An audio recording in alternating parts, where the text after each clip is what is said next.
Hello बच्चों, आज के इस वीडियो में हम बात करेंगे नीट 2010 में आए हुए क्वेश्चन की। इस क्वेश्चन को पढ़ने से पहले पहले कॉन्सेप्ट समझ लीजिए, तब आपको ये क्वेश्चन समझ में आएगा। कॉन्सेप्ट में आपको समझना है कि क्या होता है ताप वैद्युत युग्म। ठीक है, क्या होता है ताप वैद्युत युग्म। मान लीजिए आपके पास धातु के दो तार हैं। मान लीजिए एक लोहे का तार है, एक कॉपर का तार है। इन दोनों तारों को आप इस तरह से मोड़िए कि एक लूप का आकार बन जाए। जैसे मान लीजिए ये आयरन का तार है, ठीक है, और एक ये कॉपर का तार है, ठीक है, यानी कि ये थर्मोपाइल बन गया। ठीक, अब हमने क्या किया कि इसके एक सिरे को हमने गर्म करना शुरू किया। इसके एक सिरे को हमने क्या करना शुरू किया? गर्म करना शुरू किया। तो जिस सिरे को आप गर्म करोगे तो वो होगा हॉट टेम्परेचर।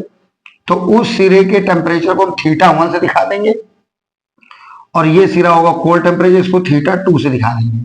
ठीक है, अब आपको मालूम है कि ये मेटालिक वायर है।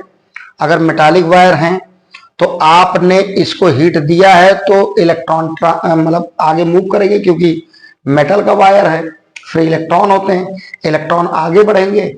इलेक्ट्रॉन के आगे बढ़ने का मतलब करंट का फ्लो होना, और करंट के फ्लो होने का मतलब ये है कि अगर हम यहां पर एक वोल्ट मीटर लगा दें तो हमको ये समझ में आएगा कि इसमें कुछ ईएमएफ जनरेट हो जाएगा। ठीक है, यानी कि अब आप इस सवाल को पढ़िए। हमसे कह रहा है कि जो यहां पर ईएमएफ जनरेट होगा इसके सिरों पर, उस ईएमएफ को हम इस फार्मूले से दे सकते हैं, और ये टेम्परेचर डिपेंडेंट है। ठीक है, ठीक है भाई। तो ईएमएफ का जो फार्मूला आया है, ये जो ताप विद्युत वाहक बल का फार्मूला आया है डिग्री सेंटीग्रेड में, वो ये वैल्यू है। कितनी है? 30 थीटा डिग्री माइनस θ²/15। ये आपको इस थर्मोपाइल में प्रोड्यूस होने वाले ईएमएफ का फार्मूला दे रखा है, इस फार्मूले से रिप्रेजेंट है।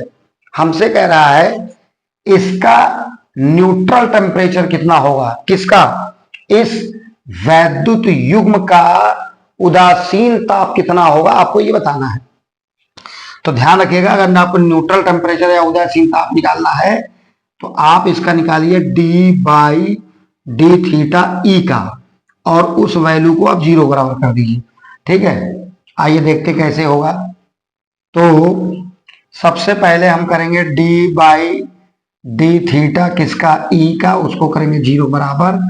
ये हो जाएगा d/dθ, और E की वैल्यू कितनी है ये दे रखी है, ये लिखा है 30 थीटा डिग्री माइनस θ²/15।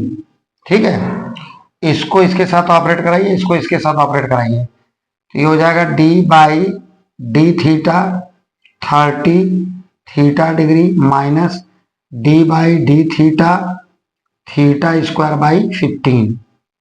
इसमें 30 जो है ये कांस्टेंट में आगे आ जाएगा, ये हो जाएगा d/dθ, वो होगा थीटा का माइनस, यहाँ एक का मल्टीप्लाई कर दीजिए, यहाँ 1/15 जो है वो कांस्टेंट टर्म है। अच्छा, ये पूरी वैल्यू 0 बराबर चल रही है यहाँ, ये ध्यान रखना। ठीक है, क्योंकि आपको न्यूट्रल टेम्परेचर में d/dθ की वैल्यू 0 आनी चाहिए, यानी कि बराबर होती है d/dθ की वैल्यू 0 की। ठीक है, 1/15 हमने बाहर ले लिया, और ये हो गया d/dθ किसका? θ² का बराबर 0। सही है, चलो अब बताओ क्या करोगे। इधर देखो, अब हम करेंगे ये कि ये तो 30 रहेगा, और इसका जो डिफरेंशिएशन होगा थीटा के रिस्पेक्ट में 1 आएगा, माइनस 1/15 इंटू ये d/dθ θ² का होगा 2 थीटा, और ये वैल्यू हो जाएगी 0 के बराबर। अब हम लोग क्या करेंगे, इसको रब कर दें इसको। ठीक है, अब हमने इसको रब कर दिया। अब क्या करोगे? अब क्या करोगे, ये पूरा टर्म उठा के 0 की तरफ ले जाओ, तो ये हो जाएगा 30 इक्वल, ये हो जाएगा 1/15 इंटू 2 थीटा।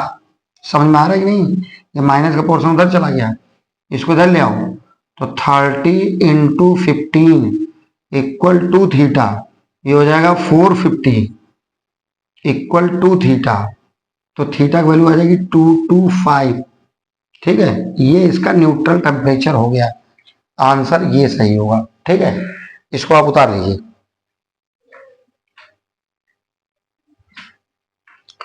तो बच्चों मिलते हैं इसी तरह के एक नेक्स्ट वीडियो में, तब तक के लिए ऑल द बेस्ट।